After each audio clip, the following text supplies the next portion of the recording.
मैं भी बहन ब्राह्मी की तरह संयम अंगीकार करना चाहती हूँ। मुझे भी आज्ञा दीजिए। नहीं नहीं सुंदरी, मैं चक्रवर्ती बनने के लिए दिग्विजय करने जा रहा हूँ। आकर तुमसे विवाह करूंगा। संयम की आज्ञा तो कदापि नहीं दूंगा।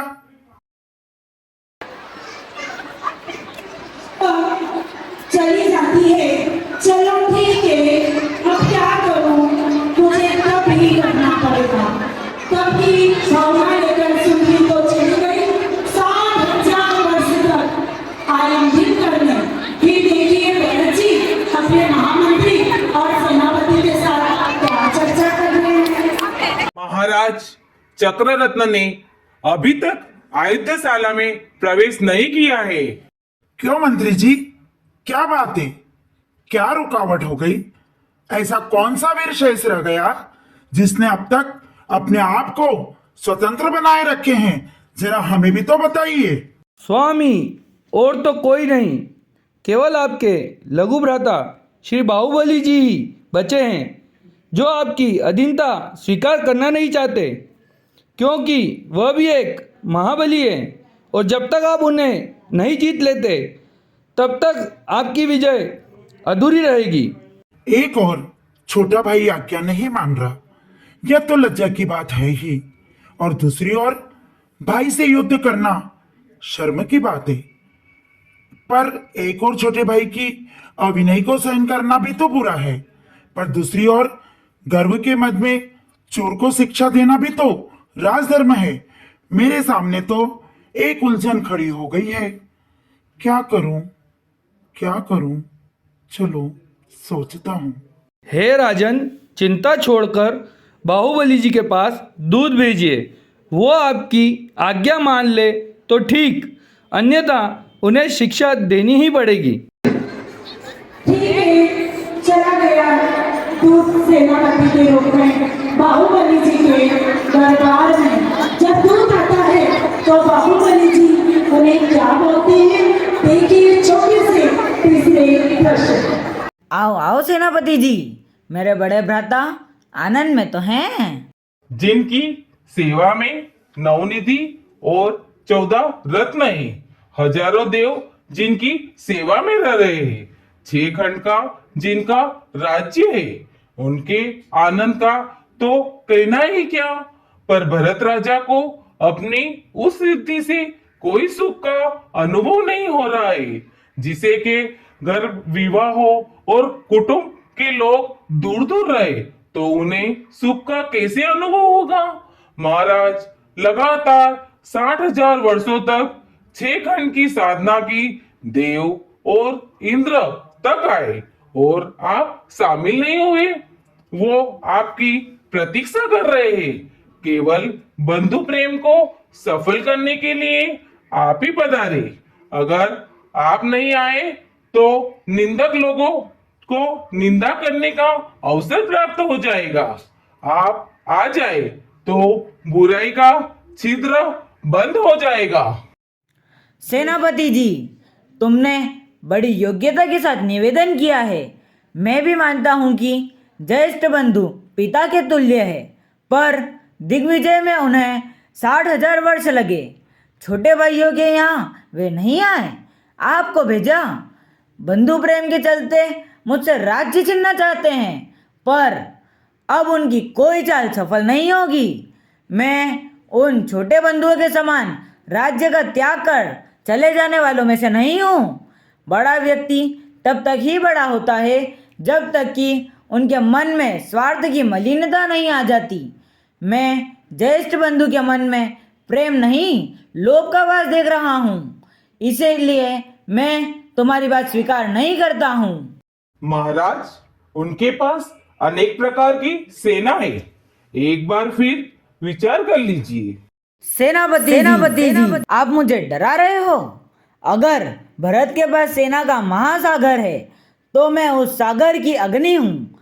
अरे बचपन में भरत की टांग पकड़कर जब मैंने आकाश में उठाकर फेंक दिया था, फिर उसे पुष्प के समान हाथों में झेल लिया था, जिससे शरीर को आघात नहीं लगे, किंतु विजय के नशे में वे सारी बातें भूल गया।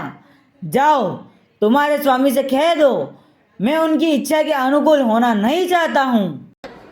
वाह वाह वाह, क्या बात है, कितना घमंड, इतना अहंकार, इसीलिए तो केवल ज्ञान रुका था। पर कोई बात नहीं, जब ये बात भरत के यहाँ पर सेनापति ने जाकर बोली तब क्या हुआ, देखिए किस तरह से युद्ध की बात है। हे राजन, सेनापति से पता चला है कि बाहुबली जी युद्ध के लिए तैयार है। चलिए हम भी तैयारी करते हैं। नहीं, मैं अपने भाई से युद्ध नहीं करूंगा, बिल्कुल नहीं करूंगा। 98 भाई संयम में हो गए, बस एक बाहुबली ही तो बचा है। नहीं, मैं उससे युद्ध नहीं कर सकता हूँ मंत्री जी, बिल्कुल नहीं कर सकता हूँ।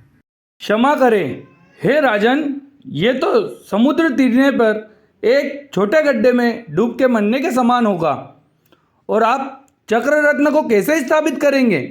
ठीक है मंत्रीवर, जैसा आप उचित समझे वो निर्णय लीजिए। जब ये बात भरत ने कही कि युद्ध नहीं होगा, परंतु युद्ध तो संभव है। ये जब दक्ष देवता ने देखा कि ऋषभ के पुत्र युद्ध करने के लिए तैयार है, कितनी हिंसा, अति हिंसा, तो देव भी जमीन पर आ गए। नरदेव, आप जैसे योग्य एवं आदर्श ऋषभ पुत्रों को यह विश्व संहार कैसे भाया? अहिंसा धर्म के प्रवर्तक भगवान आदिनाथ के पुत्रों और भरत क्षेत्र के आदि नरेशों के हृदय इतनी उत्कृष्ट हिंसा, करोड़ों मनुष्य का संहार कर पृथ्वी, नदी, नालों और सरोवर को रक्त से भरने की उत्कृष्ट भावना, क्या अनर्थ कर रहे हो? इस भीष्म में युद्ध को त्याग कर आप दोनों भाई स्वयं ही निशस्त्र युद्ध करके निर्णय ले, क्या आप यह बात मानेंगे? जो देवता की बात न माने, ऋषभ के पुत्र, उन्होंने सोचा इतनी हिंसा से क्या कामे, चलो हम दोनों ही युद्ध कर लेते हैं। और 5 तरह के युद्ध इन दोनों के बीच हो रहे हैं। देखिए, पहला युद्ध दृष्टि युद्ध।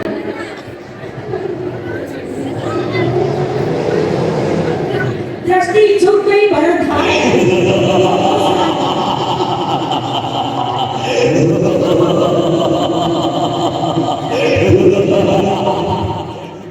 तीसरा युद्ध हाथ का बाहुबली। चौथा युद्ध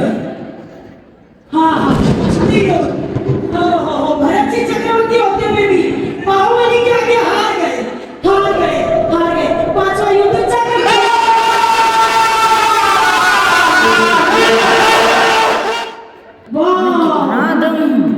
मैंने पिता समान पुत्र जैसे भाई पर प्रहार के समान बिल्कुल संतोष नहीं किया। धिक्कार है मुझे, धिक्कार है मेरे को। अब मैं पिताजी का अनुसरण करता हूँ। चलिए पंचमुष्टि लोच और वैराग।